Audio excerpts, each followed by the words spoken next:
basına ve kamuoyuna kurulduğu günden beridir Müslüman kanı döken kan emici Siyonist İsrail açık hava hapishanesine çevirdiği Gazze'ye bombalar yağdırmaya tekrar başladı. İnsanlıktan nasibini almamış bu zalim ve katliamcı terör devleti hiçbir kanun nizam dinlemekten katliam yapıyor.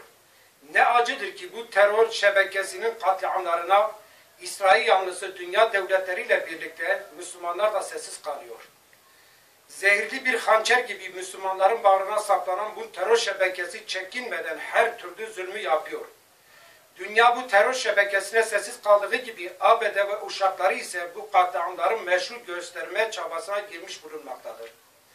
Dünya Gazze'de parçalanan çocuk cesetlerini görmezden gelirken bir yandan da Tel Aviv'de patlayan birkaç bombayı Müslümanların gözlerinin içerisine sokar gibi gündemde tutuyorlar. Bütün bunların en acısı ise Müslüman devletlerin sessizliğidir.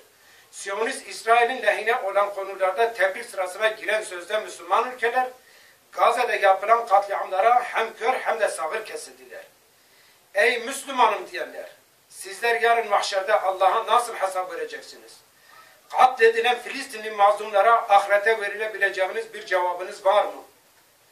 Bağrımıza saplanmış bu zehirli hançer daha ne zamana kadar bizlere hükmedip bizleri birbirimize kırdıracak?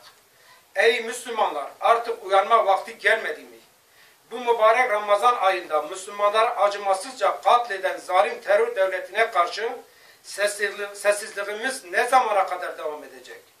Bu mübarek Ramazan'da katil terör devleti İsrail'in Gazze'ye yaptığı saldırıdan dolayı kınıyor, Allah'ın laneti katillerin üzerine olsun diyoruz.